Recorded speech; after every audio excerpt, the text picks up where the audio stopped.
Hello, everybody. Thank you so much for tuning in today. This is the Bodega Cat Book Club Spiritual Edition.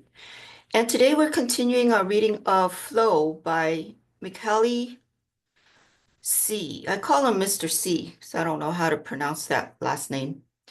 Anyways, this book was inspired by an animated film I saw with the same name. I don't think they have any association, but you could check it out in the description box below.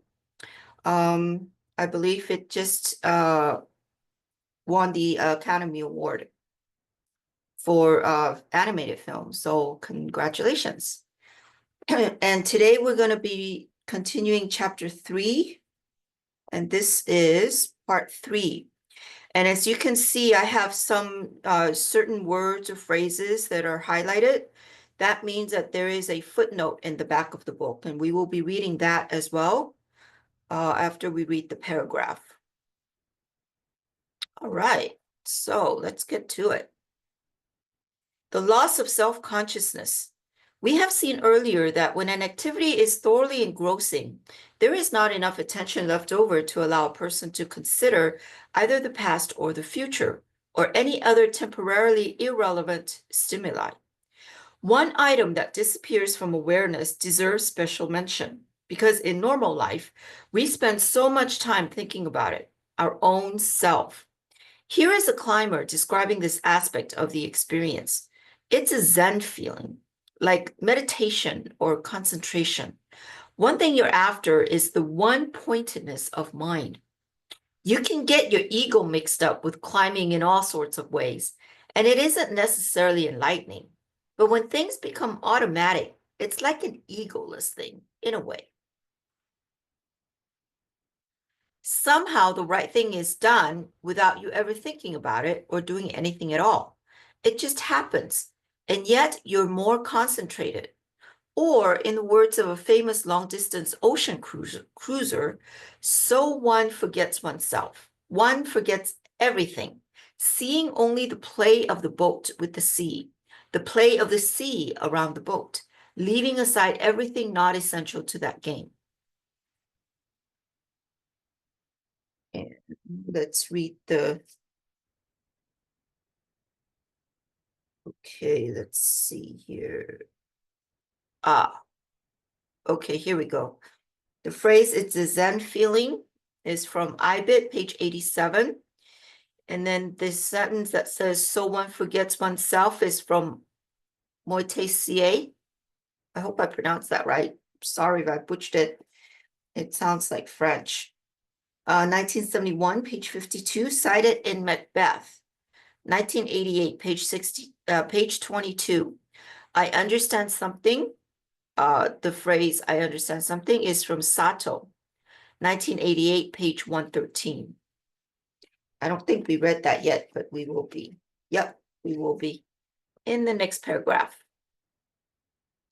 The loss of the sense of a self separate from the world around it is sometimes accompanied by a feeling of union with the environment, whether it is the mountain, a team, or in the case of this member of a Japanese motorcycle gang, the run of hundreds of cycles roaring down the streets of Kyoto. I understand something when all of our feelings get tuned up. When running, we're not in complete harmony at the start. But if the run begins to go well, all of us feel for the others. How can I say this? When our minds become one, at such a time, it's a real pleasure. When all of us become one, I understand something. All of a sudden, I realize, oh, we're one, and think, if we speed as fast as we can, it will become a real run. When we realize that we become one flesh, it's supreme. When we get high on speed, at such a moment, it's really super. This becoming one flesh, so vividly described by the Japanese teenager, is a very real feature of the flow experience.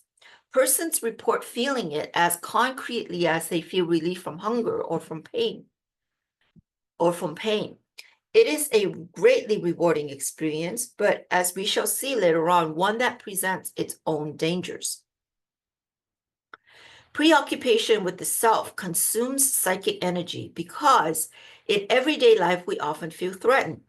Whenever we are threatened, we need to bring the image we have of ourselves back into awareness so we can find out whether or not the threat is serious and how we should meet it. For instance, if walking down the street, I notice some people turning back and looking at me with grins on their faces, the normal thing to do is immediately to start worrying. Is there something wrong? Do I look funny? Is it the way I walk? Or is my face smudged? Hundreds of times every day, we are reminded of the vulnerability of ourself. And every time this happens, psychic energy is lost trying to restore order to consciousness. But in flow, there is no room for self-scrutiny because enjoyable activities have clear goals, stable rules, and challenges well matched to skills. There is little opportunity for the self to be threatened.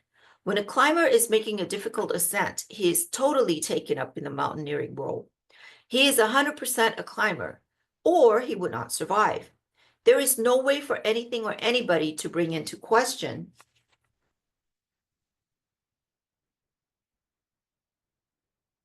any other aspect of his self. Whether his face is smudged makes absolutely no difference. The only possible threat is the one that comes from the mountain, but a good climber is well trained to face that threat and does not need to bring the self into play in the process. The absence of the self from the consciousness does not mean that a person in flow has given up the control of his psychic energy, or that she is unaware of what happens in her body or in her mind. In fact, the opposite is usually true.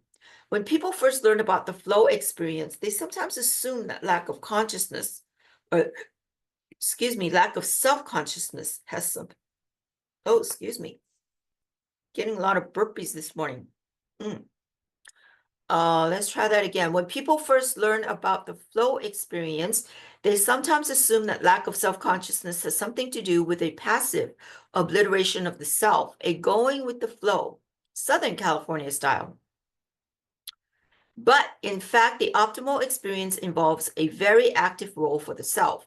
A violinist must be extremely aware of every movement of her fingers, as well as of the sound entering her ears and of the total form of the piece she's playing, both analytically, note by note, and holistically in terms of its overall design.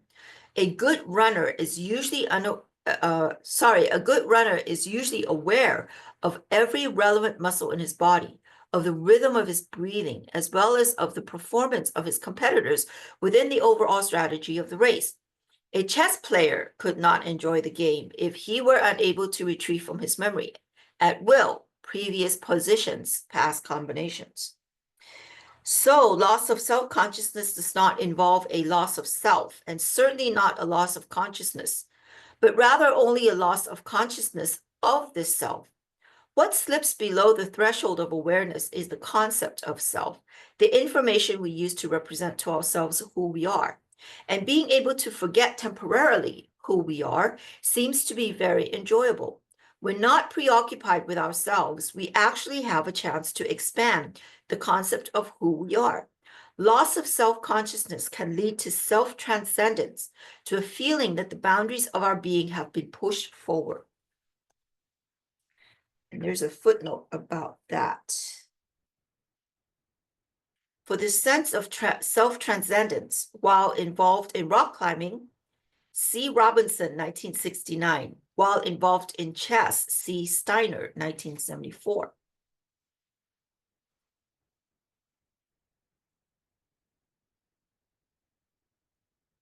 Sorry about the back and forth, people. I hope that's not too, what is it? What's the word I want? Too confusing? No, too nauseating? Okay. This feeling is not just a fancy of the imagination, but is based on a concrete experience of close interaction with some other, an interaction that produces a rare sense of unity with these usually foreign entities. Some people call it God or divine. During the long watches of the night, the solitary sailor begins to feel that the boat is an extension of himself, moving to the same rhythms toward a common goal. The violinist, wrapped in the stream of sound she helps to create, feels as if she is part of the harmony of spheres. The climber, focusing all her attention on the small irregularities of the rock wall that will have to support her weight safely, speaks of the sense of kinship that develops between fingers and rock, between the frail body and the context of stone, sky, and wind. In a chess tournament, players whose attention has been riveted for hours to the logical battle on the board claim that they feel as if they have been merged into a powerful field of force, clashing with other forces in some non-material dimension of existence. Those are some fancy wordplay. Surgeons say that during a difficult operation, they have the sensation that the entire operating team is a single organism moved by the same purpose. They describe it as a ballet in which the individual is subordinated to the group performance, and all involved share in a feeling of harmony and power. One could treat these testimonials as poetic metaphors and leave them at that. But it is important to realize that they refer to experiences that are just as real as being hungry, or as concrete as bumping into a wall.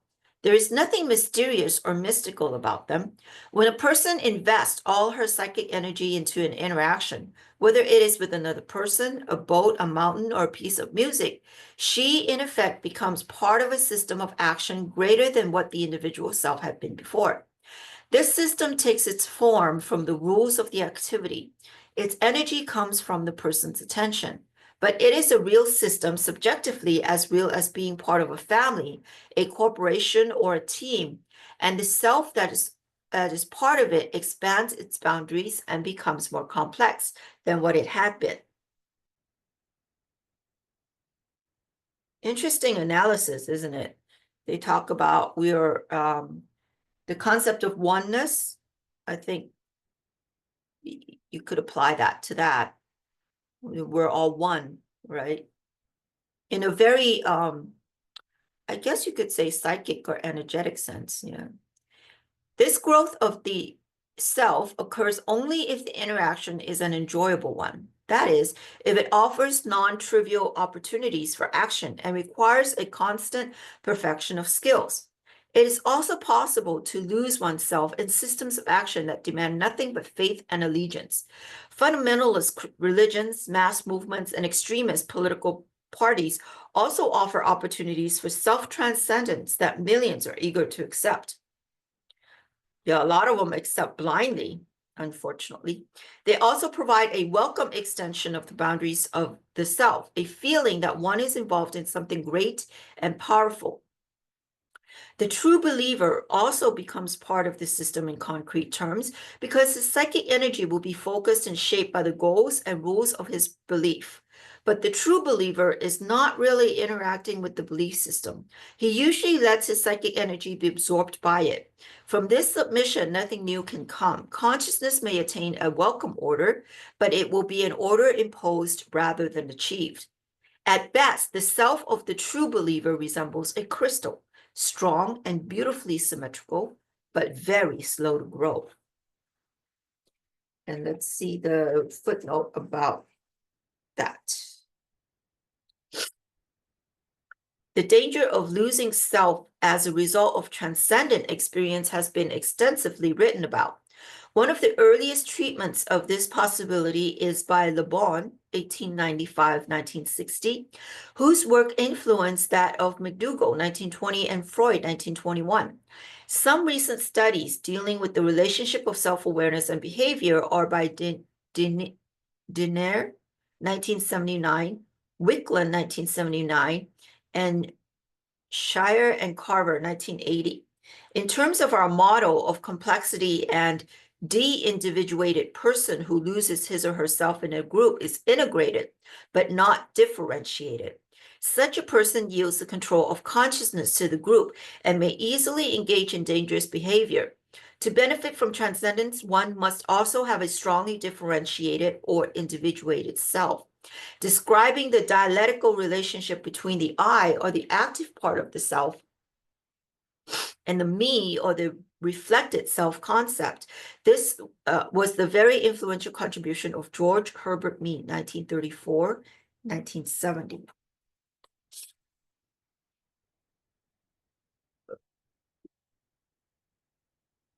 Oops, where am I? Here I am. Oh, where am I? Let me see here.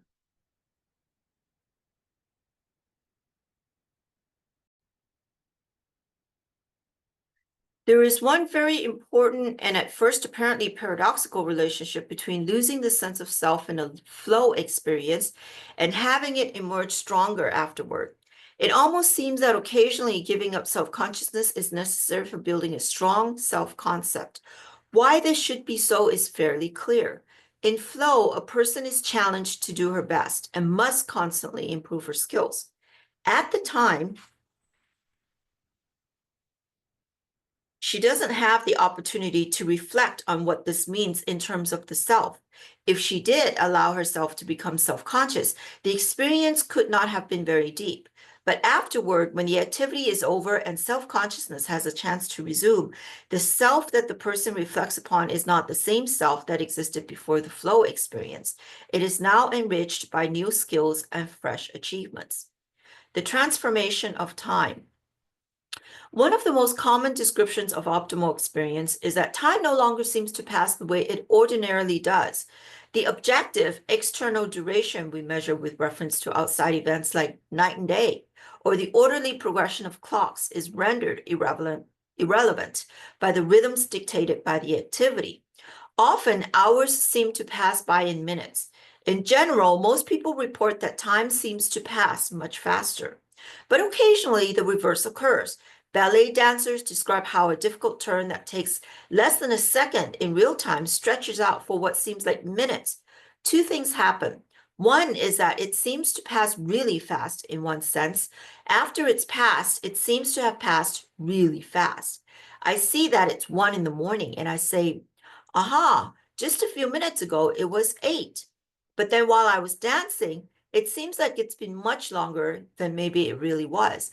The safest generalization to make about this phenomenon is to say that during the flow experience, the sense of time bears little relation to the passage of time, as measured by the absolute convention of the clock.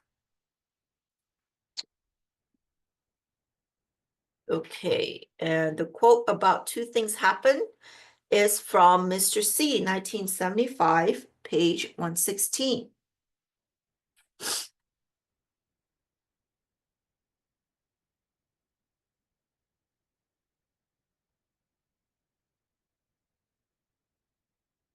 But here too, there are exceptions that prove the rule. An outstanding open heart surgeon who derives a deep enjoyment from his work is well known for his ability to tell the exact time during the operation with only half a minute margin of error without consulting a watch. But in his case, timing is one of the essential challenges of the job.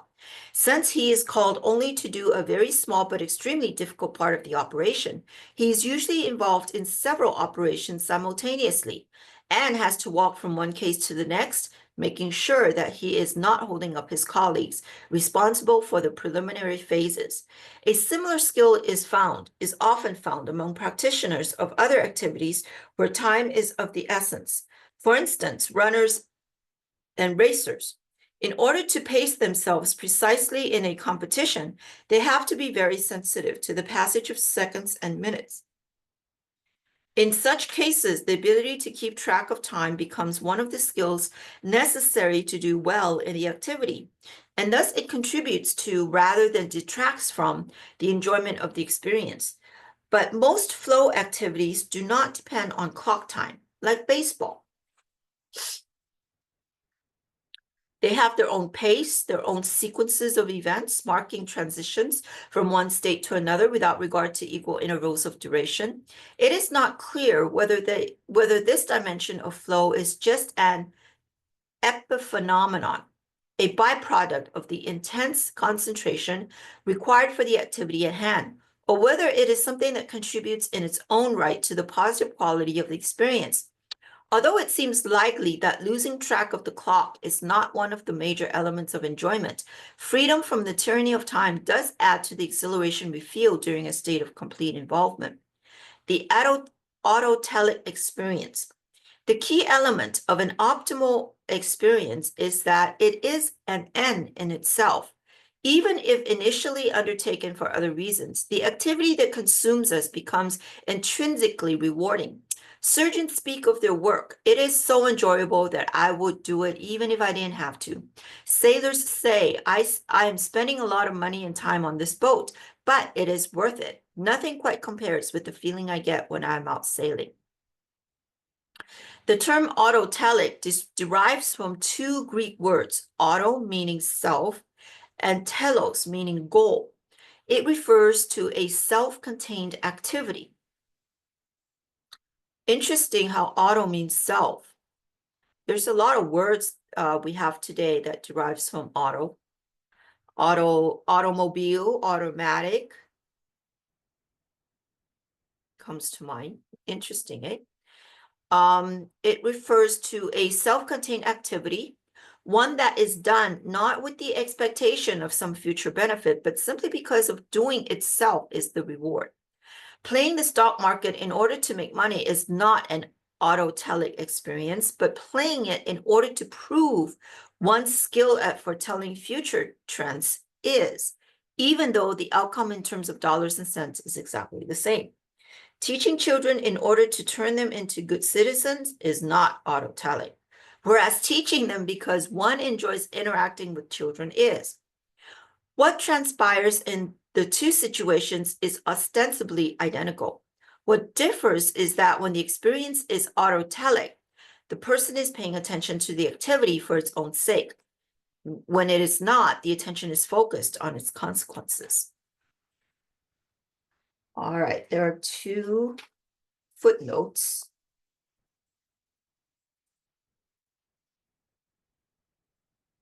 Interesting.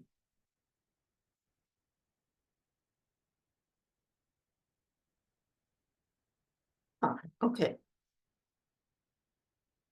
Sorry about that. I got a little confused. Just want to check something real quick. Okay.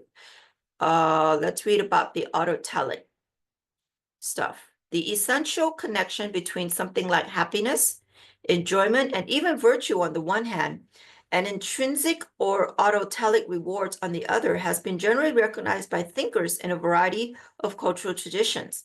It is essential to the Taoist concept of yu or right living, e.g., the basic writings of Chuangzi, translated by Watson, 1964, to the Aristotelian concept of virtue, McIntyre, 1984, and to the Hindu attitude toward life that infuses the Bhagavad Gita.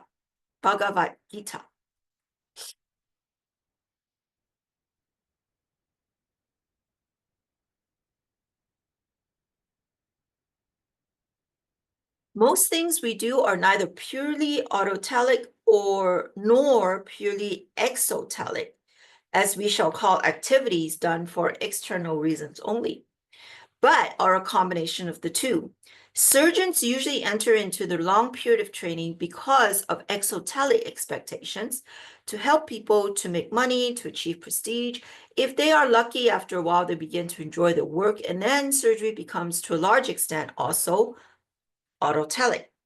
Some things we're initially forced to do against our will turn out in the course of time to be intrinsically rewarding.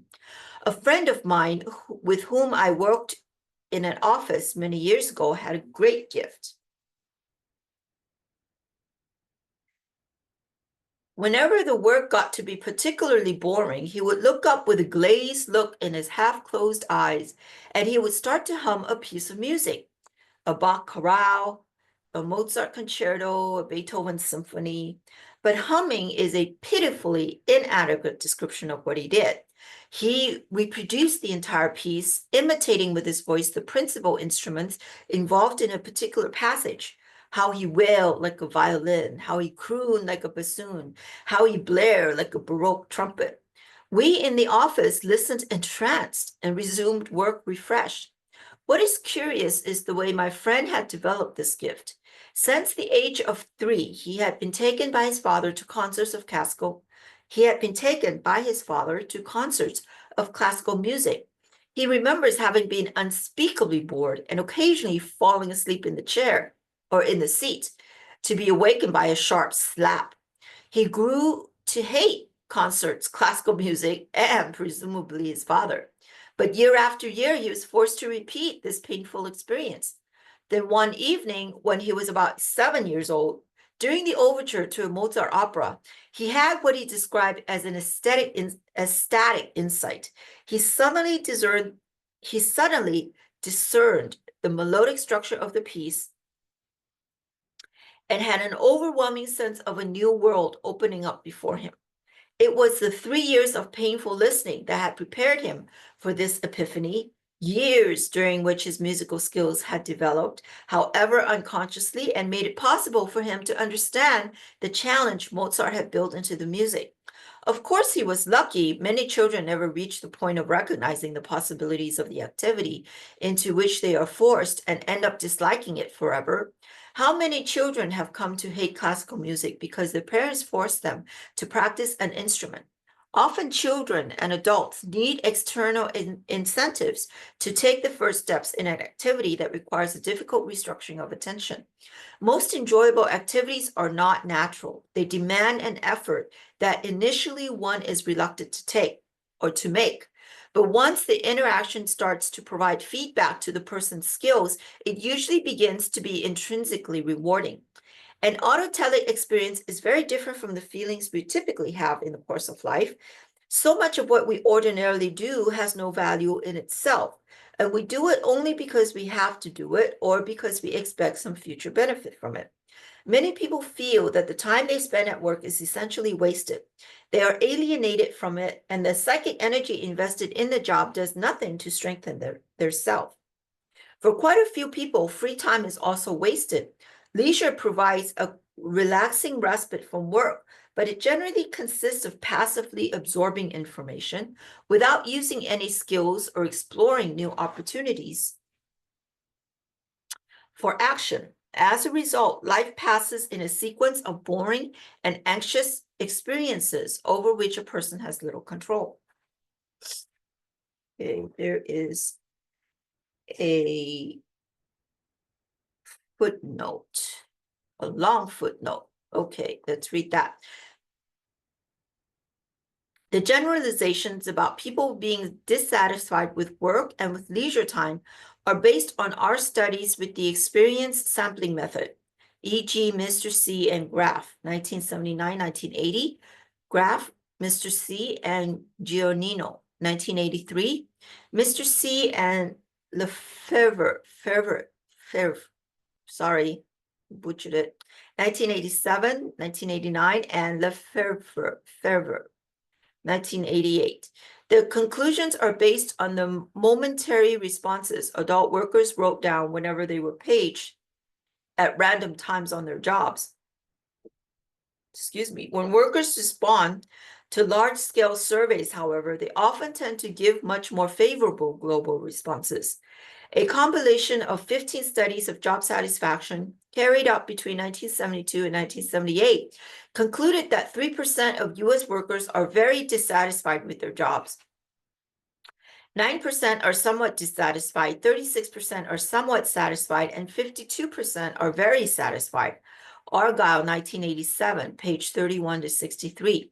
A more recent national survey conducted by Robert Half International and reported in the Chicago Tribune, October 18, 1987, Section 8, arrives at much less rosy results. According to this study, 24% of the US workforce, or 1 worker in 4, is quite dissatisfied with his or her job. Our methods of measuring satisfaction may be too stringent, whereas the survey methods are likely to give results that are too optimistic. It should be easy to find out whether a group of people are satisfied or dissatisfied with work. In reality, because satisfaction is such a relative concept, it is very difficult to give an objective answer to this simple question. And I think in a way, satisfaction is different for each person, isn't it? But if you're having fun or enjoy doing something, that would be, I guess that would be like a benchmark for satisfaction, I guess. Sorry, got a little squirrel there, lost my space. Where was I? In reality, because satisfaction is such a relative concept, it is very difficult to give an objective answer to this simple question. It is rather like whether one should say half full or half empty when asked to describe a glass with water halfway up or down the container. In a recent book by two outstanding German social scientists, the authors came to diametrically opposed conclusions about German workers' attitude toward work. One claiming they loved it, the other they hated it, even though they were both arguing from the same exhaustive and detailed survey database. Noel Newman and Strumpel, 1984. The counterintuitive finding that people tend to rate work as more satisfying than leisure has been noticed by several investigators, e.g. Andrews and Withy, 1976, Robinson, 1977. For example, Verov, Dovan, and Kulka, 1981, report that 49% of employed men claim work is more satisfying for them than leisure, whereas only 19% say that leisure is more satisfying than work.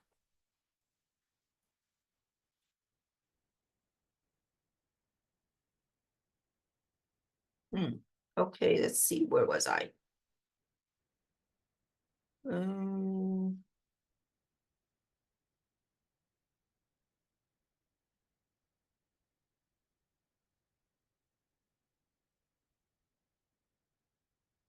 I think I am here. It's intrinsically, how weird, I don't remember reading that, but okay, whatever.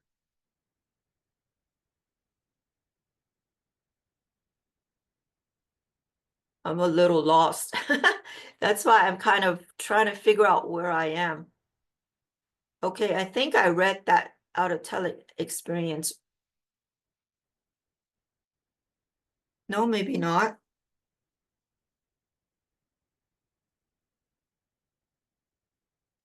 Okay, I read that. Ah, okay, I know where I'm now. I know where I am now. Sorry about that. Got a little lost there for a minute. The autotelic experience or flow lifts the course of life to a different level.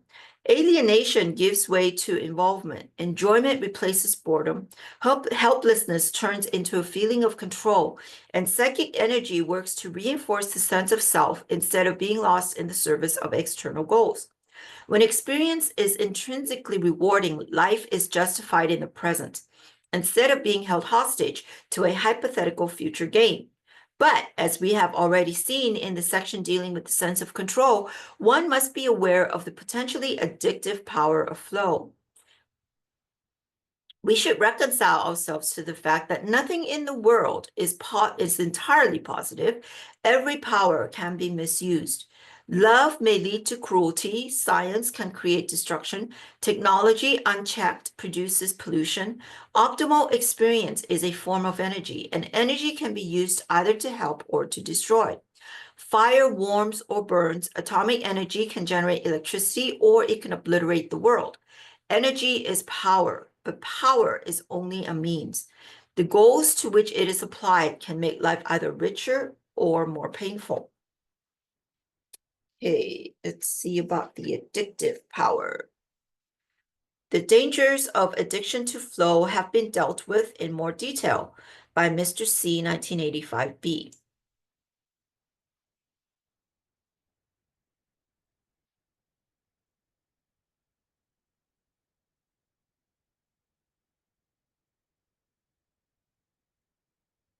The Marquis de Sade, Marquis de Sade. Sorry, I'm butchering all the French words. Okay, perfected the infliction of pain into a form of pleasure. And in fact, cruelty is a universal source of enjoyment for people who have not developed more sophisticated skills, even in societies that are called, quote, civilized, because they try to make life enjoyable without interfering with anyone's well-being. People are attracted to violence. Gladiatorial combat amused the Romans. Victorians paid money to see rats being torn up by terriers. Oh, yuck. Oh, that's bad. That's not good. Spaniards approach the killing of bulls with reverence. Yeah, that should be banned. Sorry. And boxing is a staple of our own culture. Yeah, that's very violent too. Okay, let's read one more paragraph and then I'll read the footnote. Veterans from Vietnam or other wars sometimes speak with nostalgia about frontline action, describing it as a flow experience. When you sit in a trench next to a rocket launcher, life is focused very clearly. The goal is to destroy the enemy before he destroys you. Good and bad become self-evident. The means of control are at hand. Distractions are eliminated. Even if one hates war, the experience can be more exhilarating than anything encountered in civilian life. And there's a footnote about violence. Oh, juvenile delinquency. Okay, anyways. Oh, that's the next one. Okay. Yeah, I think I highlighted the wrong stuff. So let's read this. Criminals often say things such as, if you showed me something I can do that's as much fun as breaking into a house at night and lifting the jewelry without waking anyone up, I would do it. Much of what we label juvenile delinquency, car theft, vandalism, rowdy behavior in general, is motivated by the same need to have flow experiences not available in ordinary life. As long as a significant segment of society has few opportunities to encounter meaningful challenges and few chances to develop skills necessary to benefit from them, we must expect that violence and crime will attract those who cannot find their way to more complex autotelic experiences. This issue becomes even more complicated when we reflect that respected scientific and technological activities, which later assume a highly ambiguous and perhaps even horrifying aspect, are originally very enjoyable. Robert Oppenheimer calls his work on the atomic bomb a sweet problem, and there is no question that the manufacture of nerve gas or the planning of Star Wars can be deeply engrossing to those involved in them. Okay, so crime as flow. A description of how juvenile delinquency can provide flow experiences is given in Mr. C. and Larson, 1978. And the quote from Oppenheimer is from Whedon, 1984.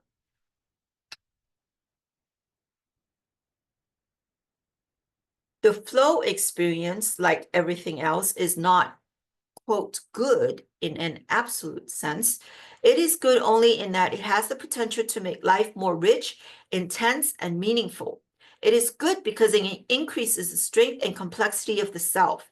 But whether the consequence of any particular instance of flow is good in a larger sense needs to be discussed and evaluated in terms of more inclusive social criteria. The same is true, however, of all human activities, whether science, religion, or politics.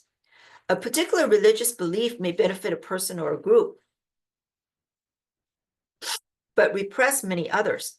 Christianity helped to integrate the decaying ethnic communities of the Roman Empire, but it is instrumental in dissolving many cultures which it later came into contact. A given scientific advance may be good for science and a few scientists, but bad for humanity as a whole. It is an illusion to believe that any solution is beneficial for all people and all times. So no human achievement can be taken as the final word. Jefferson's uncomfortable dictum, eternal vigilance is the price of liberty, applies outside the fields of politics as well. It means that we must constantly reevaluate what we do, lest habits and past wisdom blind us to new possibilities. It would be senseless, however, to ignore a source of energy because it can be misused. If mankind had tried to ban fire because it could be used to burn things down, we would not have grown to be very different from the great apes. As Democritus said so simply many centuries ago, water can be both good and bad, useful and dangerous. To the danger, however, a remedy has been found, learning to swim. To swim, in this case, involves learning to distinguish the useful and the harmful forms of flow, and then making the most of the former while placing limits on the latter. The task is to learn how to enjoy everyday life without diminishing other people's chances to enjoy theirs. And let's read about the water. Water can be both good and bad. This fragment is from Democritus, was cited by de Santillana. Santillana. De Santillana. 1961-1970, page 157.